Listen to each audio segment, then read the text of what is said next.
Well, So chemtrails. chemtrails and the like. Well, they're experimental. I don't think they're having much effect yet, although they are military and they want them to have an effect. The actual metals, when they hit the ground and go into plants, could be poisonous. It is real. It is military. There was an inquiry in the House of the Parliament about it, which cut short of producing any useful report, which suggests to me there's something else going on. Bill Gates recently gave some money to the John Harvard University, which is therefore a good place not to go, where they're doing experiments on, they're going to put stuff in the atmosphere and see what it does. Now, they're doing this already, I've no doubt, but this is like a public thing to get you used to the idea. Of course, they have. So this is probably being done to get you used to the idea it might be good, especially with John Harvard University doing it. It must be good, mustn't it? But the actual amounts of dust, I think they're talking about chalk dust even, they're putting up is not very big. So I think it's just experimental at the moment. But I think all these things should be opposed, absolutely, and we should demand a future government would have a proper inquiry into it instead of the one which has happened. Now, there's other stuff going on, like the HARP trying to inject radio microwaves into the ionosphere to reflect back and so on. I think these things are real and they might do something, and they are dangerous and are experimental, but I don't think they're capable of altering the tracks of storms, for example. You see, our storms generally, when we forecast them, do come when we say. I don't think there's a man in HARP reading our forecast thinking, oh, let's give Piers a storm, and then turn it on. I mean, that would be nice, wouldn't it? Then we'd always be right. But it is dangerous and should be opposed.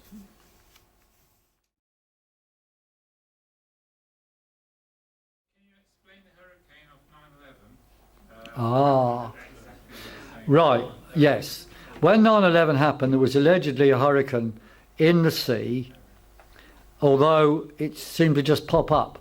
Now, I haven't done much investigation into this, but it seems to me that this was a fake thing put out by people who produce these weather maps in order to keep ships out of that area, because something may have come out of the sea then, which then took from a submarine or something, which then headed towards the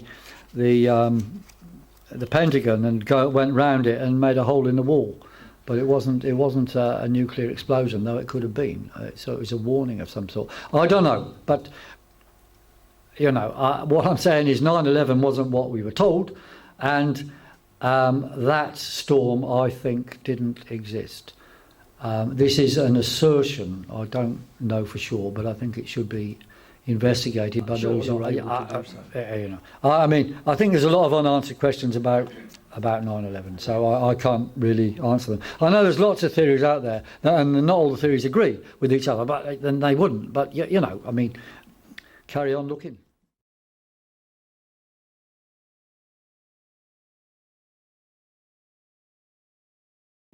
Well, there's a struggle going on in the American state, right? Trump has said he doesn't go along with this global warming stuff, which is used to rob America, basically. And it's not going to make... They told... The United Nations says we want to take money from the rich to give to the poor. Well, actually, they're taking money from the rich to give to the super rich. I mean, the poor are getting poorer now, not richer. Bill Gates is getting richer, George Soros is getting richer, to the extent he can just hand out 24 million quid to make the Extinction Rebellion events last week. It's a nonsense. £400 a day, something. Some of them were being paid £400. I don't know if it's a day, a week, or a minute, or a year. I don't know, but they were paid. Yes, some of them. You see, many of them. The green policies give the green light to nuclear. So that's it. George Monbiot got arrested recently, and I think he should be banged up, frankly. I mean, he's misleading youth. I mean, he's telling them lies. He's promoting complete falsity. But why are these people doing it? Well, it's part of the globalist agenda, you see. I mean, the super rich, George Soros, is funding this stuff. They want it to control, tax and regiment, to move towards, some of them want, a world government. I mean, obviously there's different agendas involved in this big agenda, but they are all of them aimed at more control for the super rich, and they sell it to you in the name of redistribution, but it's redistribution upwards, not down. Where are the Russians? Well, they're in Russia. However, when the mini ice age comes, they will come here because they won't have anywhere else to go, unless they build lots of plastic coverings. Plastic, yes, they love to use plastic over cities to keep them mild. I know what you're thinking about. This one, yes. Does Putin know it's all a scam? And Oh, of course he does. Well, I didn't tell you about this. Other thing happening in 2004. We had this global oil summit, right? Putin's advisor there invited me and others to the Russian Academy of Sciences later on in the year, where the British had invited themselves to come and tell the Russians what to do. They wanted the Russians to sign the Kyoto Protocol. Okay, so Putin's advisor got me and Richard Lindzen from America and others there in advance to argue the case, you see, against the CO2 story. And Putin's advisor, Andrei Ilyanov, he said to us, and this is where in Russia then, 2004, waiting for the British delegation, because he'd got us there the day before, you see, and he said, and he just phoned them up. He said, "Oh, I've just phoned the Met Office there at Heathrow Airport, and I told them that you were all here." And they said to him, "Well, we're not coming then." And he said to us, "Well, but I knew they would." And sure enough, they were on the plane, and they turned up. They were completely fuming, and we showed them some graphs. And I said to Sir John Houghton, I said, "Wouldn't it be nice if this graph, one of them was CO2 and the other was temperatures?" And he didn't say anything. And he's normally not a man short of words. Anyway, in the break at that meeting, some of us talked that they latched themselves, two of them latched themselves onto each of us, because there was more of them than us, right? And they said to me, "Oh, Piers, you shouldn't be mixed up with these people," and they said that to all of us. They wanted us to break ranks, you see, but nobody broke ranks. Anyhow, one of them, we said to him, "Look, this idea of equilibrium at every level of the atmosphere for radiative equilibrium, that's what it's called, that's what their simple theory was, you see, is nonsense, because the radiation can go into a cloud, it doesn't come out again, it can do something else, it can evaporate some water or whatever, it's radiative equilibrium is a complete nonsense." That's what we said to him. And the guy said, "Yes," he said, "yeah, well, we know it is, but that's what we teach in schools." And I said to him, "Yes, but this is the Russian Academy of Sciences." And then he went off.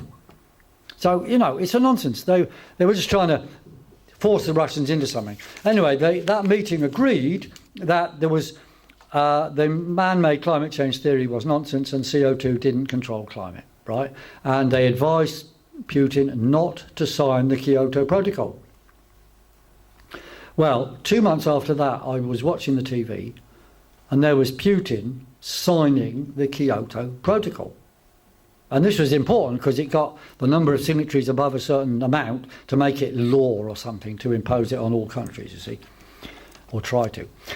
So I phoned up the Russians, I phoned up the one I knew there, and I said, "Look, what's going on? You know it's nonsense, we know it's nonsense, your Russian Academy of Sciences said it was nonsense, and he was advised not to sign it, so why is he signing it?" And he said to me, "Mr. Corbyn, Beslan." I said, "What?" He said, "Beslan, Beslan, Beslan, and I've got to go." I said, What? He said, "Beslan, I'm going," and he ran off. What? Beslan, you remember? Yes, there was that school where the Chechen rebels had occupied it. The Russian forces went in and made a complete mess, and there was a bloodbath. But what's that got to do with signing the Kyoto Protocol? I don't know. He didn't tell me, and there was good reasons why he didn't want to tell me, probably, but he wanted me to know something. About a month after that, you may recall, the Russians were in Chechnya, killing, and the West said nothing, not a peep. They left it as the Russian backyard. So all I think is the Russians, like all diplomats, moved their chess pieces around. They said, oh yeah, we'll sign the Kyoto Protocol if you shut up about some things we have to do soon. Quid pro quo. Yes, quid pro quo, yes. But of course now it's in the interest of the Russians to have the Kyoto Protocol, all this stuff, because it keeps up oil prices, and Russia is an energy... No, you can do lots of stuff without being a scientist. You don't need a weatherman to tell you when it's raining, to coin a phrase, right? Ocean acidification by man-made CO2 is the biggest lie on the top of a pyramid of lies. It is utter, complete... Well, you can fill in the space, right? Look, as you warm any gas, it dissolves less. You warm a bottle of pop, CO2 comes off. You warm the sea, CO2 comes out of the sea. Okay? So the sea's getting warming, they're telling us. That's going to mean CO2 is coming out of the sea, not in.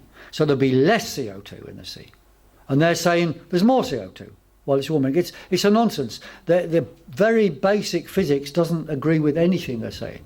Now, a certain Professor Pidd at University of Queensland pointed out the problems that they had and said, look, the coral reef is actually in perfectly good nick. There's nothing bad going on other than, well, some pollution from some rivers or whatever as a normal thing. But there's nothing going on which is explicable in terms of mankind's CO2. And he got the sack.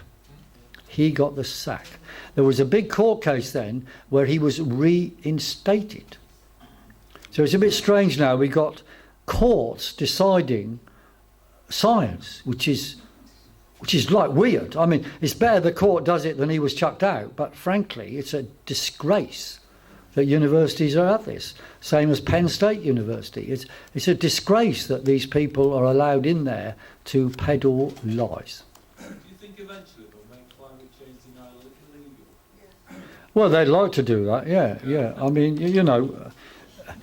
the Spanish Inquisition was not there for nothing. Or rather, the Inquisition, the Spanish part of it being the most notorious. Have you bought the box set of Blue Planet? No, I haven't. Well, Sir David Attenborough of Walrus Gate, as I call him, he does say things which are not true. And those walruses jumping into the sea were jumping into the sea because they were being chased by drones with cameras on, and they were fracking pissed off. They didn't know. Okay, I mean, well, there's that too. There's all sorts of stuff, but they were not being driven off by climate change. So David Attenborough says things, and if you recall, his predecessor David Bellamy said many things, and then David Bellamy denounced the theory of climate change due to man and got the sack. And he lost all his other posts as well.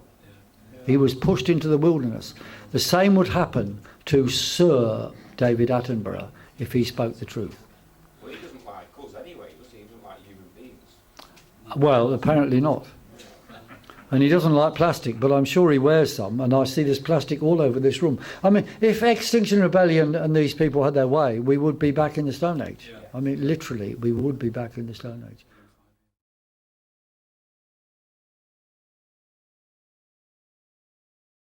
Well, yes, of course he does. Yeah, I've known him longer than you. Yeah. Well, Jeremy has to follow Labour Party policy. That's the first thing he has to do. But whatever, I would say two things about him is, one, that he's in favour of discussion.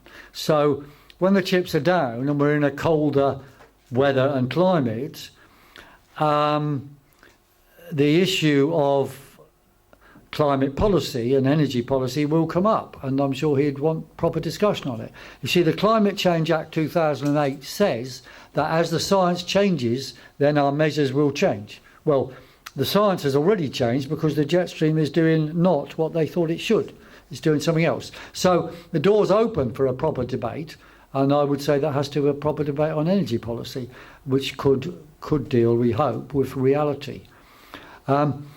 The second thing is about the world is tilting in agreement. The earth is deflating. The second thing is about the European Union. Historically, of course, I agree with everything he said in the past about the iniquities of the European Union. And he made some tremendous speeches on that, along with Tony Benn. Right now, Labour policy is somewhat different from that, only not as bad as certain other parties, like the Liberal Democrats. But you see, whatever happens after October the 31st, there's going to have to be ongoing discussions and negotiations with the European Union and indeed the rest of the world.